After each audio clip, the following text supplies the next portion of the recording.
When a client walks in asking for a specific resort, cruise line, or destination, you're not just dealing with facts.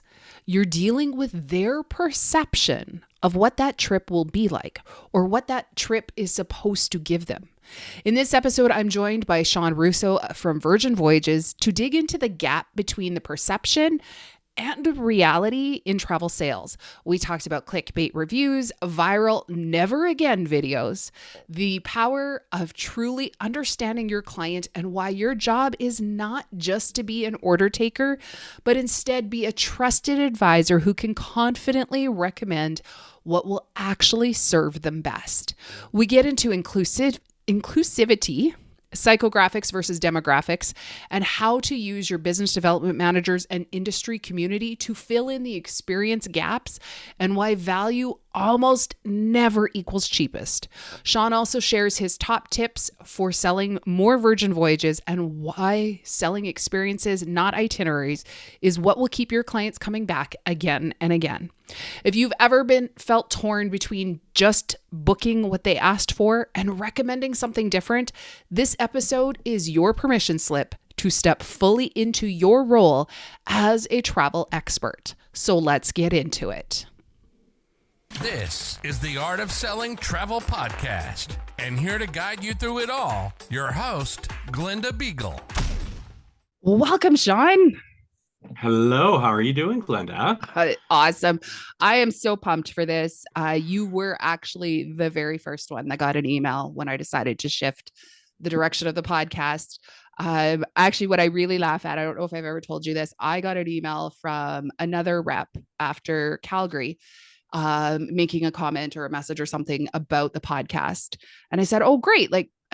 Anyways, he's like, your favorite rep told me I had to listen. And all I responded with, and that's why he's a favorite, because he told you to go and listen. So you know what? I love what you do on this podcast, and I like to share, the tips and tricks with my audience because it's relevant to everyone. It's relevant to the advisor community, but it's also relevant to the BDMs, right? There's a lot of great things that we can take from your knowledge and your expertise to help, the community as a whole grow. Awesome. Well, and that's why we do it. And we get to have fun along the way. And this year, obviously, getting to hang out with fabulous people and ask them all sorts of questions. And being that you're with Virgin, obviously, that is a new type product, obviously not as new as it was a few years ago, but also it kind of hit that friction point. And so that's where we jumped off of for this topic of that perception versus reality. So whether you're having a schoolyard fight as a child, everybody has a different perception of what's happening. And then there is also a reality. And that's so true in sales. Your clients have perceptions. You have perceptions. A lot of times we use the term bias, but it's also simply the perception. And so I kind of wanted to talk about that a bit, having a different perception versus reality and how that's going to impact sales. Yeah, that's fair. I mean, I think really what the end of the day is when we are a new brand ourselves, and I think sometimes people come to us and they're like, oh, it's so different. And in reality, we haven't reinvented cruising.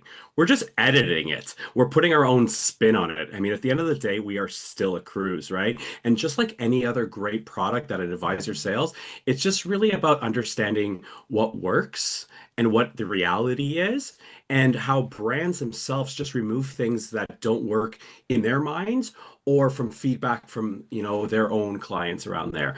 The whole idea about, bridging that perception gap is the difference between an advisor securing a sale and from them losing that sale to another advisor. I love it. That concept of editing, not reinventing. And you're absolutely right, because everybody has a different perception that they put forward, a different voice, a different message, if you will. And so with that message comes, again, it's not a total reinvention. It's just an editing of what you're saying. That's awesome. Yeah. Yeah, I mean, because really at the end of the day, when you look at what a perception is, it's really built on assumptions, right? It's assumptions that are maybe true, maybe not. Maybe it's that good old broken telephone that we used to play in the schoolyard kind of approach. But reality at the end of the day is built on experiences. So it's really about finding that North Star, that truth aspect around who has experienced whatever it is, and using that as the catalyst to for your information and projecting that information to your clients versus around, oh, I heard through the grapevine about this, that, or the other thing. Don't you love social media? Everybody's heard Oh, something. geez. Yeah. I mean, as much as social media is a blessing, I find that these days it's even more of a curse, especially with, the half truths and whatnot out there. Well, sorry, I'm chasing a squirrel for a second here, but it's true. The clickbait, the half truths, the things that are so freaking provocative. I actually just released a podcast last week, from obviously when we're recording this, not when we're releasing this, but it was about that. And the fact that when you have something that is provocative and clickbait worthy, it's going to juice up the algorithm. So just because something has more views, has more comments, has more whatever, does not make it fact, does not make it more true, does not make it more anything other than viral. And so, again, I think that plays so deeply into perceptions that sometimes we can look at it and be like, but look, they got millions of views. Yeah, it doesn't mean it's true. Well, yeah, and I mean, you see that kind of content really kind of thrive in there. I mean, even when you look at us and, you know, we are a new brand, but we see like I see videos that, some bloggers or whatever the case may be, maybe post on YouTube, and it has got that one catchy phrase, or that's like the thumbnail that they're showcasing. And it's like, oh, why I never sail with Virgin Voyages, for example. And if you actually watch the video, let's just say it's a 45-minute video. 35 minutes about it is how great the product is and how much they Mhm. love. And then there's just this one little thing.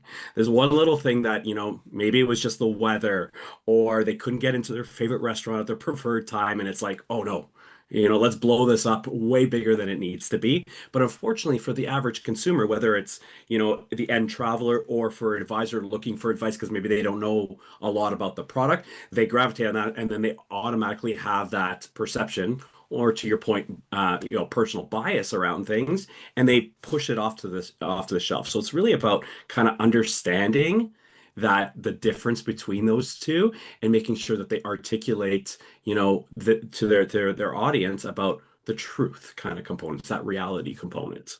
For sure. And I think in that too, it also comes down to this is the power of the travel advisor because, with Virgin, they have very specific boarding times.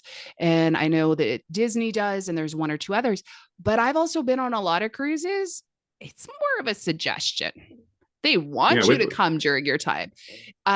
So if and that was one of the things I noticed right off. Now, fortunately, somebody else had told me they're like, no, it's like locked in. Do not show up early. So we didn't. And we got there and I saw people standing behind signs that were an hour and a half before their boarding time. And I thought, oh my heavens, it's so hot. And you can see that these people are wilting and they're cranky and everything. So their perception is not going to be rock solid at the beginning. So as I was telling you before we started recording, a friend of mine saw the cruise that I went on last year and texted me. She's like, "Oh my goodness, we're going. I can't wait."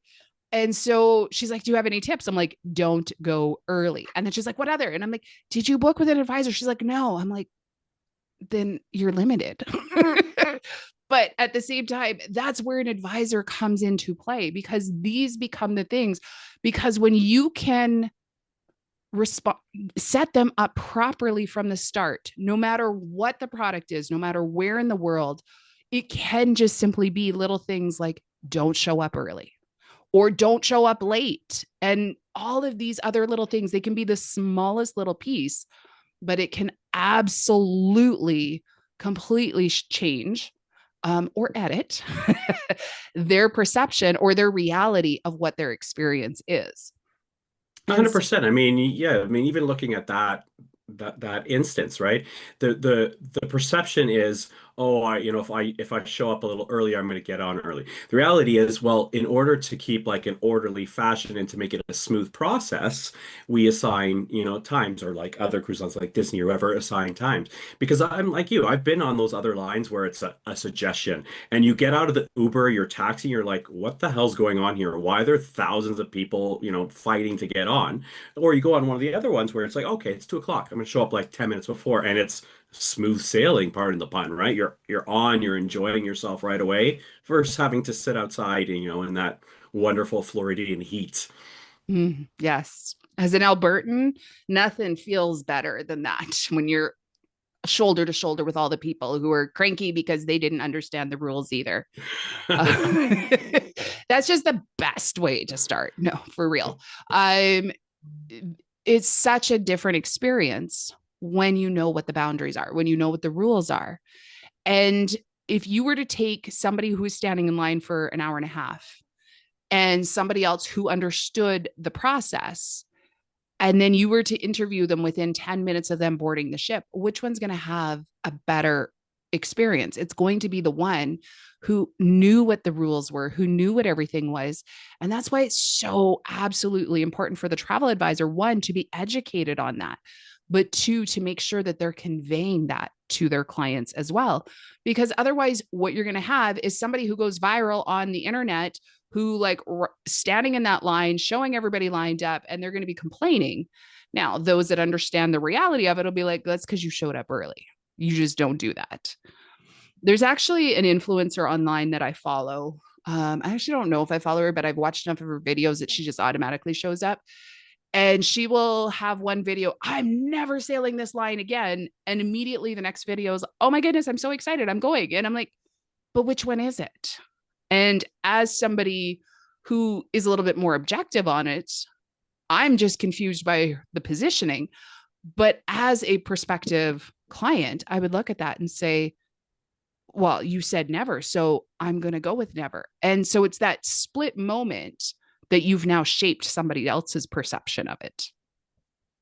Yeah, and I mean, I think that's one of the biggest challenges with these quote unquote influencers in general. Like, I love them. You need to work with them. Every brand works with influencers, and so do we. And like, there's some really great ones, and there's some ones that you just lesson learn kind of approach. But what I would love to see from the agent community, the advisor community, in Canada and abroad, is take that role back. That's the original role of an advisor, right? You are to advise, you are to influence. You are the source of truth before the internet and these YouTubers came out there, right? Like, I would like to see more people coming onto any type of product, whether it's land, sea, whatever the case may be, and showcasing this perception versus reality. Because when you're trying to attract new clients, when you're trying to retain your existing clients, they're looking for this information, right? Maybe they're not interested in an African safari today, but you just went on one and they're showing, the perception of cost versus the reality of the experiences and the difference between, say, a more budget or economical friendly one versus one that you splurged a little bit.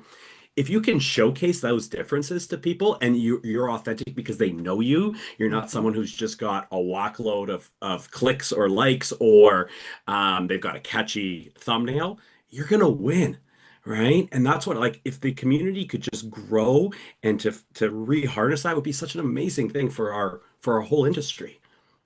That's so important. There's also a lot of these videos that are the outfit of the day. And I think travel advisors don't understand the level of influence they do have, that even the outfit of the day, I know it sounds hokey. It's not really something I'd sign up for. However, what it does do is it shows your clients what they can wear. And I have, years ago when I was selling travel full time, my parents wanted to do Australia, New Zealand. I was showing them a mass market coach tour. It hit everything they wanted to do. But when they opened the brochure, it was like like the sweater tied over the neck. And my dad is an Alberta farmer. And he's like, no, just no. And so what was that typical response they gave? It's too expensive. And over again, it's too expensive. It's too expensive. So the trip at that time was about 8,900 per person, 8,900 give or take. I went to a conference. It was an owner conference at the time, and another company was there, Tauk. And anybody who's familiar with Tauk, they're of a specific price point. I opened the brochure and I texted my mom and I said, "Good news, I found your tour." And she said, "Well, we'll see." And I said, "No, no, I found it, but you can see whatever you want." I took it home. I gave it to her. The first thing she did, she opened the brochure. She's like, "Oh my goodness, I have that outfit. I can go." And it's because they felt like they would belong. And I think sometimes, so often in a perception versus reality, people just want to know that they will actually belong where it is that they're wanting to go, that they will actually fit in, that they have the right clothes. How often do you see retail stores promoting, get your travel gear here, buy your travel outfits, and all of this? A lot of times we just look at the cost of the trip. Your client is looking at the cost of the trip plus the whole freaking wardrobe they have to buy to go on said trip. But when we can let them know how they will feel comfortable, that you can go on this trip and this is what the people on this trip look like. Because the one thing Tauk did, pre social media, Tauk did photo contests every year, and their brochure was completely built off of the photos their passengers submitted. So therefore, when my mom said, "I have that outfit," my mom was looking at another passenger. And so they went on this trip. And at the time, I think it was like 12,000 ish US. So like a gajillion Canadian. And they were like, "This is amazing. Oh, yeah, so cheap." But yet 8,900 Canadian was too expensive. Well, People will because use they didn't see themselves in the pictures, right? They didn't see exactly. themselves experiencing it, right? Yeah, Yeah. 100%. Yeah. And so that's where that perception versus reality. How can, as a travel advisor, we shorten the gap that sits between a perception and a reality? Yeah, I mean, I think you just hit a really great point, and I tug. Sorry, that's gonna be a big tongue twister there. I give props to Talk. There we go. We'll go that way. For identifying an opportunity, right? I think when people see themselves, whether it's the advisor showing a potential client, "Hey, look, this is you here," or when an advisor is just flipping through a brochure or looking on a website and goes, "Oh, there's a variety of different type of people, different attires, different shapes, different ages." People feel like that inclusivity because there's a lot of like I'll do a little shut towards some of my all-inclusive friends out there. They're always beautiful individuals with 12 packs showing, and I'm like, I've never been to an all-inclusive in my life and seen these people, but Yep. that's how they advertise it, Yep. right? So when we can showcase the real people to the world, people feel welcome. So good work on Talk on that one. Yep. Absolutely. Now, one thing I will say again in that perception versus reality, because of course, I was in the industry when Virgin first put out its very first marketing pieces and other such. So I had an image of what it was going to be. And then, as years have gone on, it shifted. Virgin, I think, has shifted, this, that, the other. But there's that moment that I've still stuck on from like 2016 or 2017 or whatever, when those first images came out. So when I sailed them last year, so I don't know if I've told you this before. These are the things I observed Sure. of every cruise. And keeping in mind, I did a cruise the week before and the week after Virgin. One, I saw people, it was the weirdest thing. And just the fact that it felt to me, so my perception, the least judgy cruise I've ever been on, because it did not matter. Like the spectrum of what people were wearing was so massive that nobody cared, to the point I was probably the least dressed up on a cruise I've ever been, because I have like casual clothes I just wear in my stateroom or whatever. And my husband would say, "Oh, let's go grab something." And I'd be like, "Okay." And we would get somewhere. He's like, "You didn't change." I'm like, "Yeah, I know. I don't care." But And why? so, But why should you? right. But that's what the freedom that it gave. The other thing I noticed, and is this was an adult only sailing with Wi-Fi included. And I saw the least amount of cell phones in use. And that is the thing that I came back and I've told people, I'm like, it is my perception, summer camp for adults. Like that is the vibe I got between the social club, between everything that was going on, because people had their cell phones put away. They were playing board games. They were having conversations. They were meeting up with new people. Like there was so much going on. And I saw so few cell phones in use.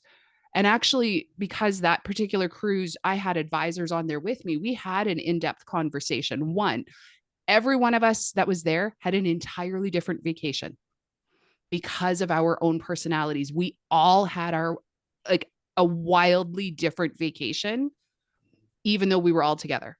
But the other thing when we were discussing this is the one pointed out, just because of where we were sitting, it was coloring at this one bar. And look at how many people had coloring sheets. And there were so many people. It was just the idea of how many people uptook all of the activities. And some of them were very solo activities. Like that was one of the things we noticed about the coloring. There was a lot of people that were there by themselves and happily just doing that. And so those moments for me really and truly shot down the perception, especially of those early years of marketing of Virgin, of what it was going to be. So it was a very wildly different experience than what I was expecting, but in all the best ways. And I had high expectations. I'm not going to lie. I had high expectations going in.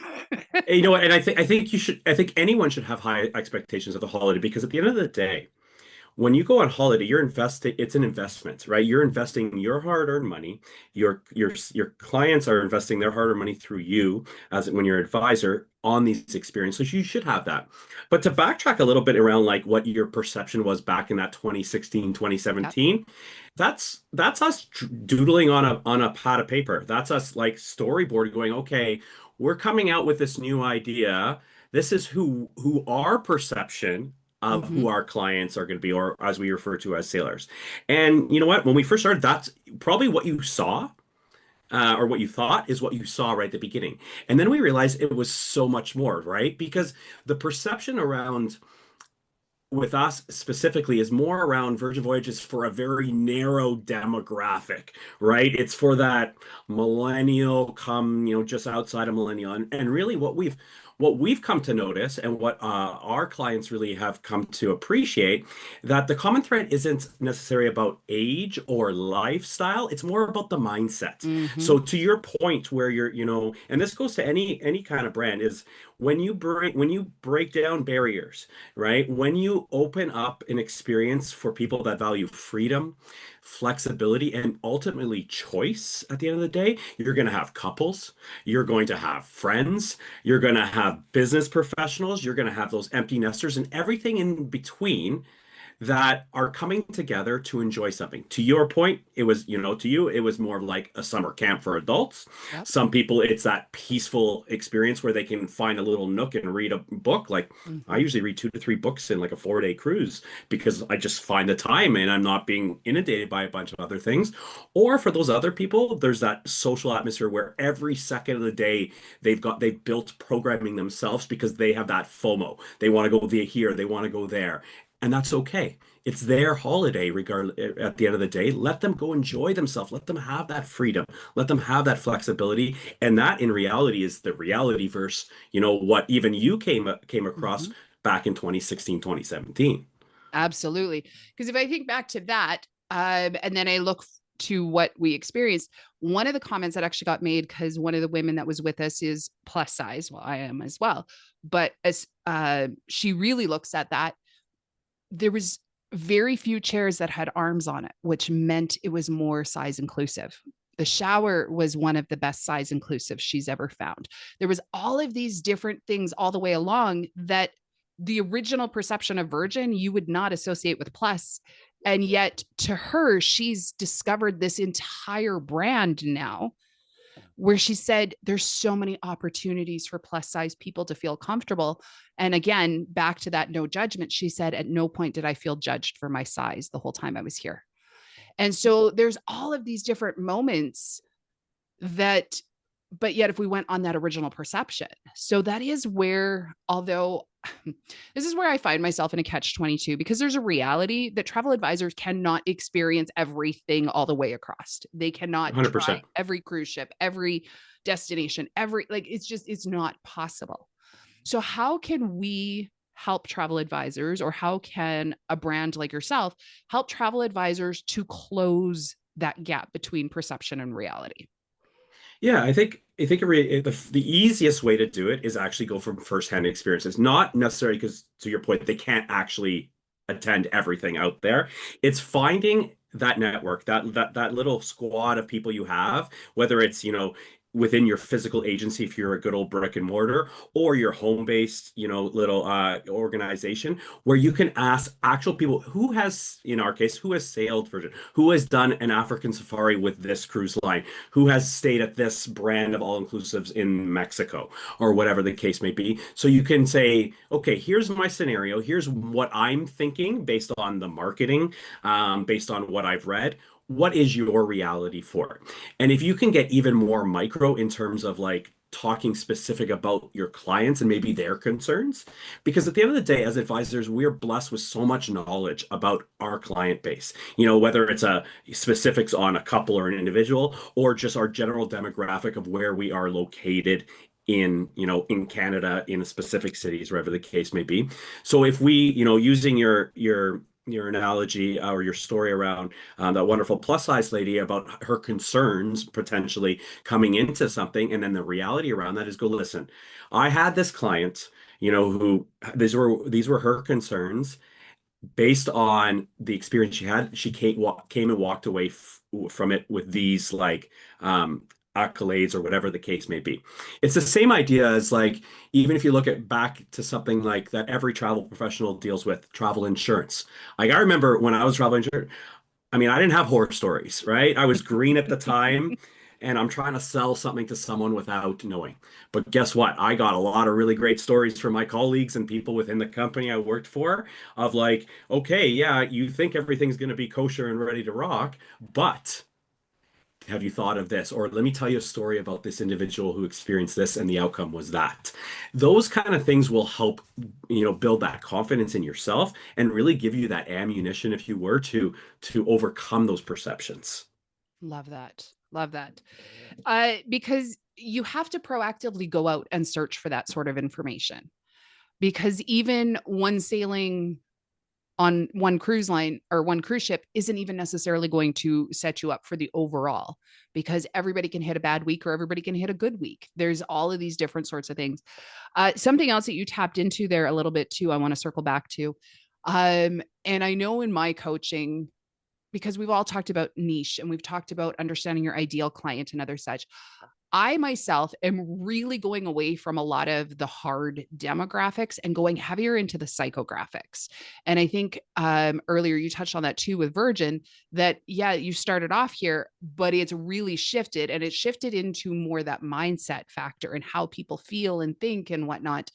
And I think that's such an important thing also, to reach out to your BDM or to attend their presentations or their webinars or whatever, especially anyone that's going to have a Q&A one. If it's just that, don't listen right now, Sean. If it's just going to be like the standard, this is our presentation, take it, listen, shut up, leave. But if it's one that they're going to do a good solid Q&A back and forth, those are the ones you really want to tap into, because that's where you can ask more of the questions about the type of people. Not how old are they, not necessarily what kind of car are they driving in this, but how, like, who is it? Is it a lot of entrepreneurs? Is it a lot of this? Is it a lot of that? Like, what is it that these people have in common, so that you can pick them out of your own audience easier as well? Yeah, I mean, I think for some reason North Americans are so fixated on how old people are, right? Like you put two people of the same age, like you said, like they're going to want to need different things. So the psychographic component is super key. What makes people tick? Why do people choose to do this versus that, right? Because if you look at, if you compare me to some of my, my friends that I grew up with and went to university with, we're very different people, right? We're very different people, want different things. We were talking before we started recording, like I'm a nothing good happens after 10 o'clock type of guy. I like to go to bed early, but I also like to rise early. Versus some other people that are of my age, they like to spend time out later, and that's totally fair. So what we try to do, or what I try to encourage people to do in general, is understand that. And I think to your point around like, BDMs presenting training, I've kind of drawn a little bit of a line. It's a soft line because some people, are resistant to change, but I tend not to do presentations or training on our product. Every brand out there has got a really great trainer or team of trainers that build all these pretty slides and these learning management systems, which is self-paced to like get education on a brand. What I would love to do, and what I encourage more BDMs and more importantly, I think more advisors to ask their BDMs, is to just have a Q&A. Yeah. Simply come into the agency, set up a Zoom, whatever the case may be, don't have a script, and say, listen, let's talk about overcoming objections. Let's talk about perception versus reality, because I'm hearing this about a brand. How would you, if you heard that, overcome that or kind of minimize that impact to really open up the door? Like with us, I tend to outside of the fact that we are an 18 plus experience, I tend to bucket individuals into four like types of individuals. I focus on people that are the socialites. So those are the ones that, lead towards the components of like that party kind of atmosphere, or just like to bounce around and have like that FOMO. There is the health and wellness individual, right? The person that is up early in the morning at the gym, focus very conscious on what they're consuming, both from a food, beverage, and alcohol aspect.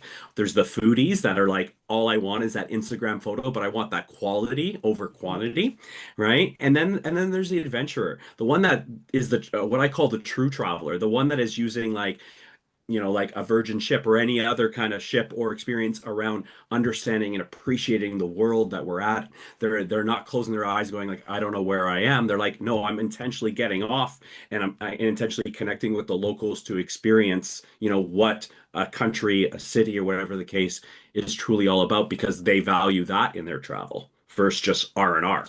Yep. It's so important to get to know your clients. It is about being an expert in the clients, I think almost even more so than the products, because the better you understand your clients, the easier it is to connect the products, because then you can have a conversation with a BDM and say, okay, I'm really looking at this. I think this would be really good. This is what I know about my clients. They're a total expert in their product.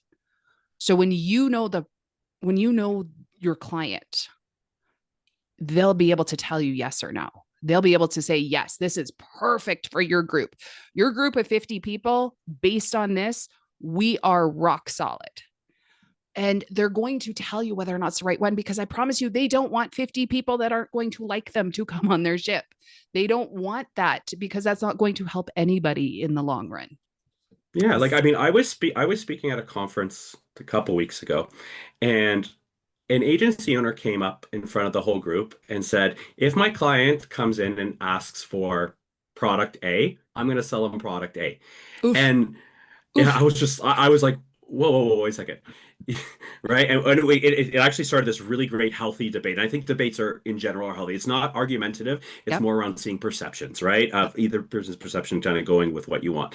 But really the consensus of that was like, yeah, that's the safe, easy way of doing it, because you're trying to check that box saying, yes, okay, I'll do that. But in reality, product A or experience A may be not what they want or need. It's more around what they were exposed to.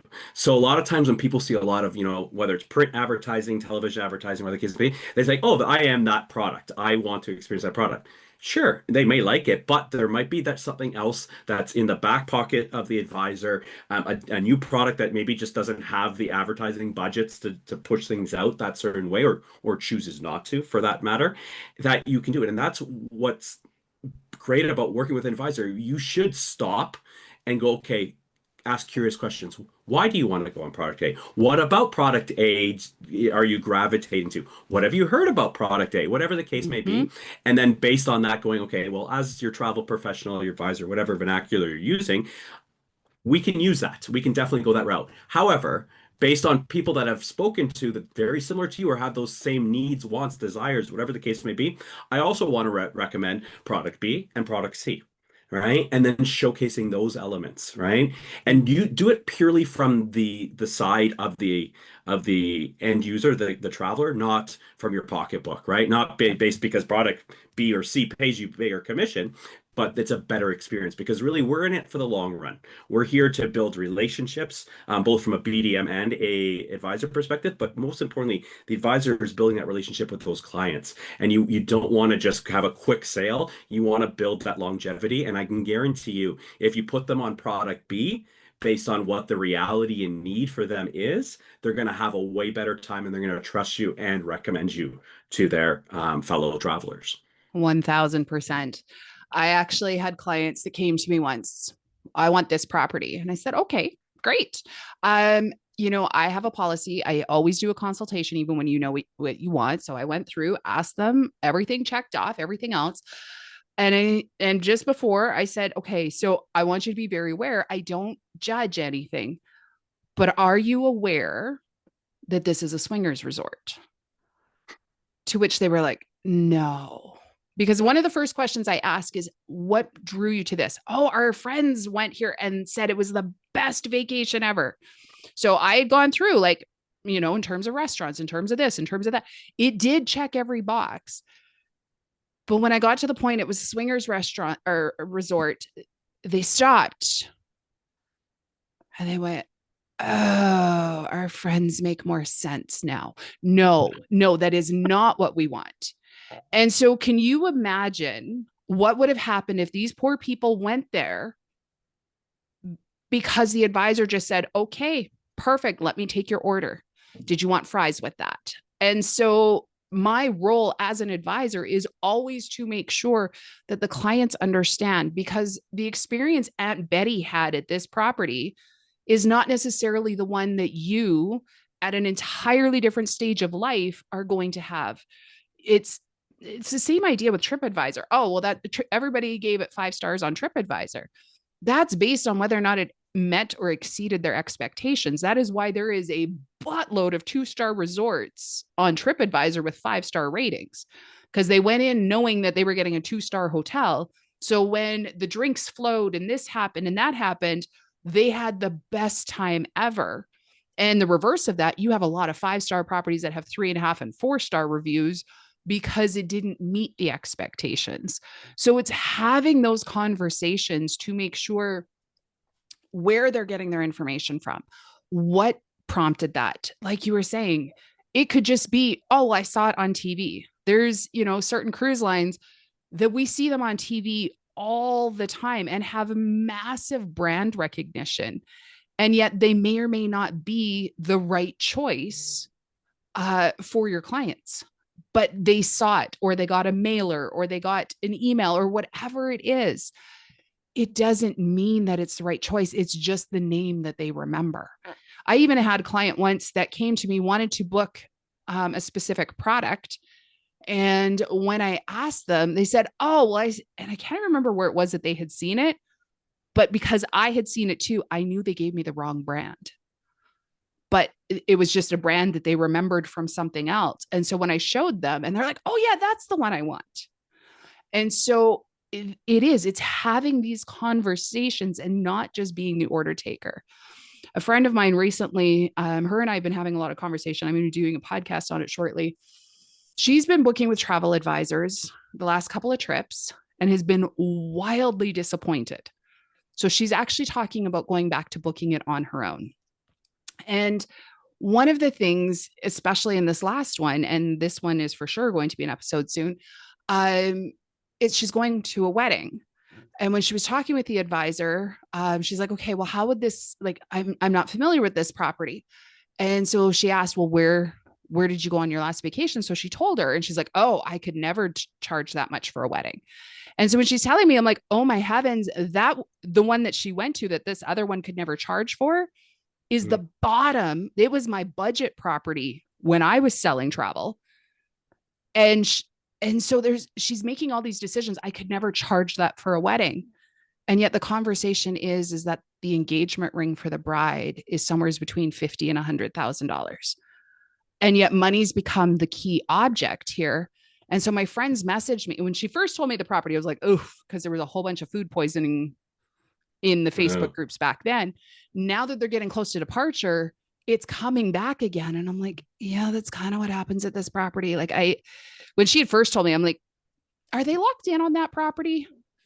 And it's not our job as an advisor to just look for the easiest sale, to look at what's the cheapest, but rather what's the best value. Because money is a perception and a reality. Cheap gives us the perception that it's the best value, but that's Yep. not always true. And actually, in a lot of cases, the cheapest is rarely the best value. And I think, speaking of Virgin, that's a great example too, because you've got some Wi-Fi included, which, by the way, I think it's hilarious. Social media, you can use it all day long. Go onto other sites, it's super slow, probably not gonna happen. I'm like, that's genius. The marketing brain in me, I'm like, that's genius. You're keeping people on social.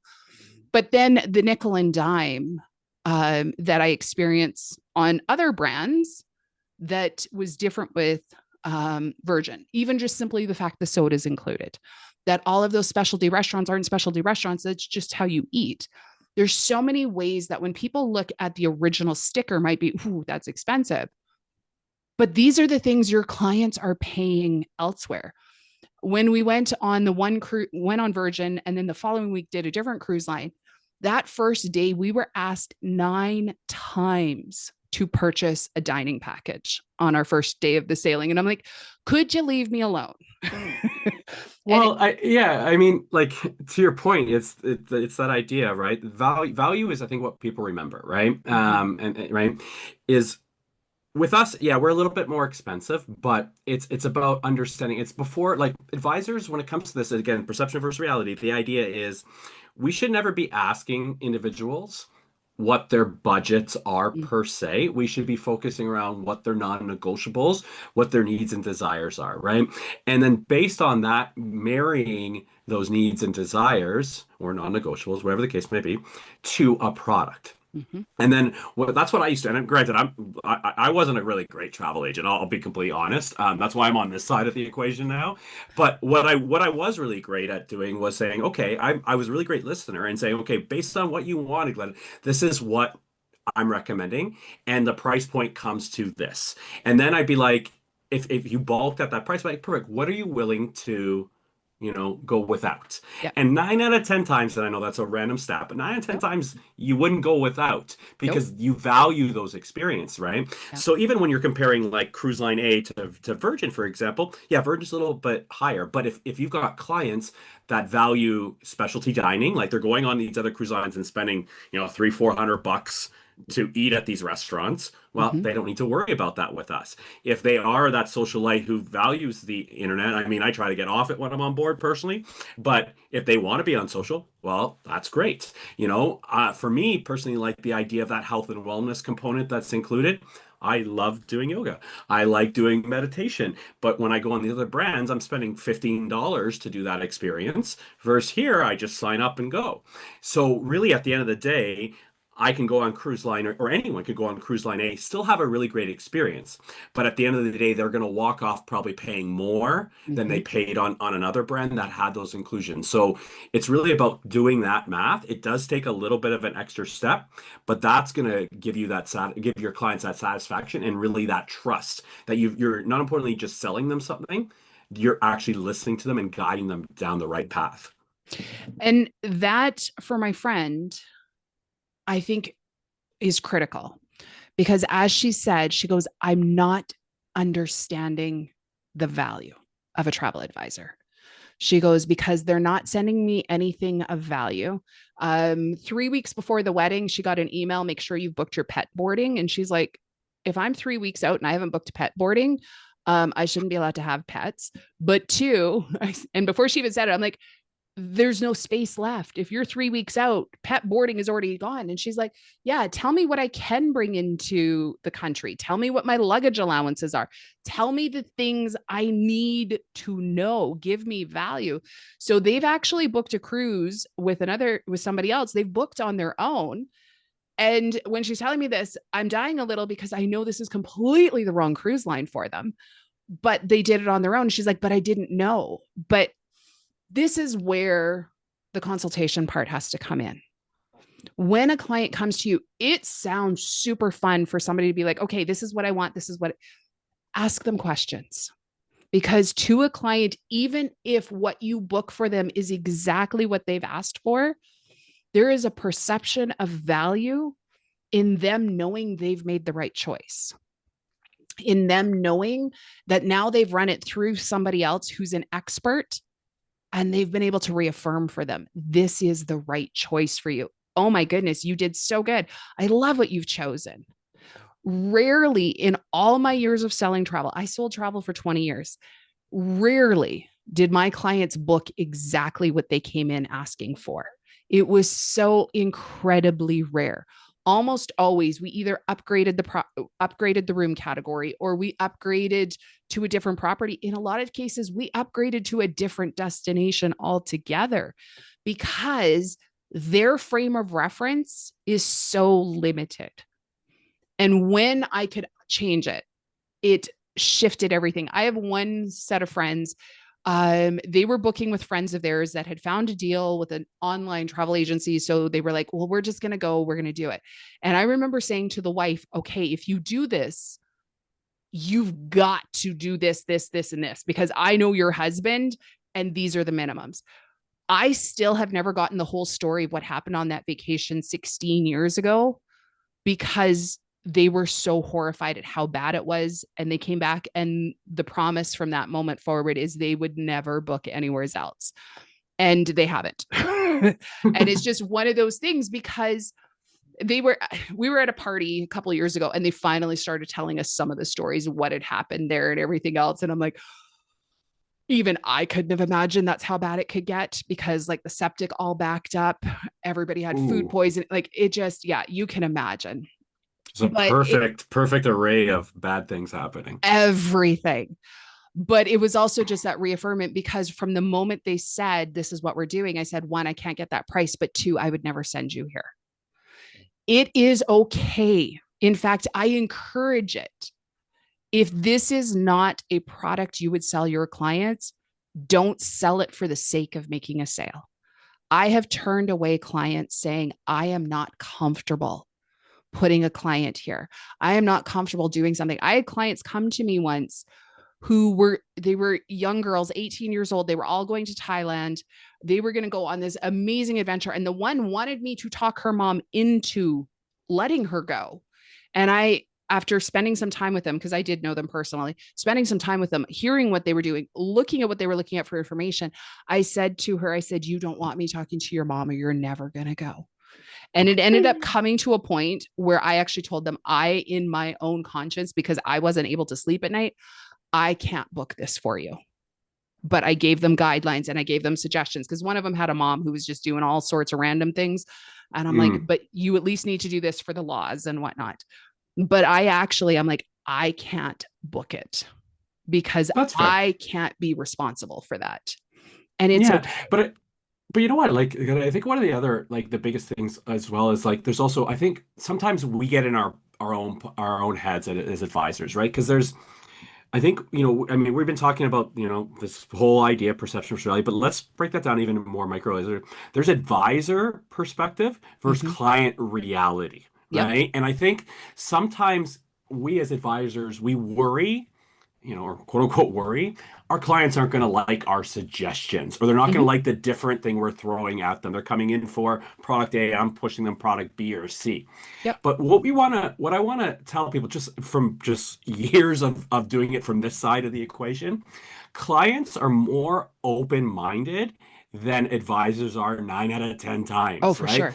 That hesitation usually like lies with the seller being like the advisor and not the buyer being the client. If you as an advisor are coming in confident, right, and with facts, not emotions, facts, clients are going to follow. Yeah. Right. And when you sell based on these experiences, whether it's like your story or someone else's over the assumption, you're going to win. And you winning means you're transferring a higher commission, but ultimately your clients are happy. At the end of the day, we are nothing without our clients on both sides of the equation. If your Hmm. clients are happy, we are winning. So just trust the processes. Oh, heavens, yes. I love that. Um, that's awesome. I think we're going to leave that there. I do want to ask you just before we end here, what would you say, especially because you've just come off of your top 100 sailing, what would you say are some of the top tips from top producers to get Yeah. more virgin sales? Sure. I mean, focusing on Virgin is really around it's embracing the reality versus the assumptions, right? It's talking to fellow colleagues, people that have been there, done that kind of approach. That is key. But for us, we have like I've got a list of things. So I'll give you my top quick five. How about that? Awesome. I think the biggest one is understanding the tools associated to help you grow, right? I think what we've done really well is we've given you multiple different avenues to make a reservation, whether you are that individual that is a self-starter, you can use booking systems, or you feel more comfortable picking up the phone and talking with one of our reservations team. Those are key. In addition, using the Facebook groups and stuff that we've set up where it is a safe space. It is not set up as a quote unquote bitch fest. It's around constructive feedback, asking and helping each other. Because in reality, you may think that agency around the corner or across town is your competition.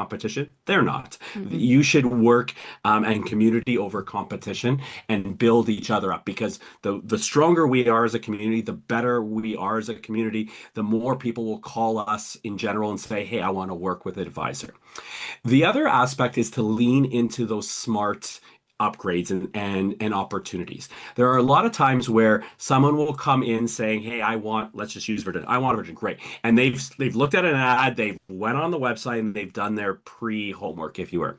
Lean to smart grapes. I always like the idea of like $1 a day. For $20 more a day, you get X, right? Showcase not only the features around that, but the benefits. The idea of them having the opportunity to close their eyes and picture themselves in that experience. If $20 a day means they can maybe upgrade into like a suite where they've got a private area where they're getting, Sanka set 5 to 7 cocktails available to them, a little bit more relaxed loungers, a little bit more peaceful from the general, I want to say ruckus, but I mean that in the nicest way of the cruise ship, level into that. The other biggest thing with us is follow up. Follow up is the simplest thing we as travel advisors can do, and the thing that we are most piss poor at doing. We get super excited. We put so much detail in our quotes, into our emails, but we're really scared to pick up that damn phone and say, "Hey, what did you think? Is there something I can customize? Anything I can tweak to your liking?" That is usually what happens when someone gets something, is humming and hawing, and then goes direct, is because they didn't think there was an opportunity to kind of move or adjust as they were. So please follow up. And my last thing I want to say is always, it's a Virgin thing, but it's a general thing. Sell on experiences, not itineraries. People are not going to remember 5, 10 years around that you went to 4 different ports and you had 2 sea days. They're not going to care if they were on ship A or ship B. They're going to care about the experience they had. And more around it for us is about that vibe, the freedom, the flexibility, but more importantly, that it's an adult only or as I like to say, a kid-free experience where you can truly be yourself and not have those distractions. Whether you're traveling with children or without, it doesn't matter or sorry, if you have children or you don't, it doesn't matter. It's really around the idea of when you make everyone equal to the fact that they're all 18 and older, that they're treated the exact same while they're experiencing the ship, people break down barriers. That's when people talk to each other. That's why people aren't on their cell phone. It's not because they don't want to talk to their kids or they don't want to play Candy Crush or whatever the fun game is out there. It's because they're truly enjoying the fact that they're in an environment where they can be themselves and they can converse. Or in reality, just be a big kid.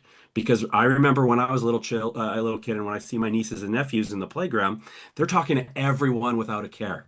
Right? They don't have quote unquote stranger danger or whatever the case may be. They're just innocent and curious around understanding and learning about people.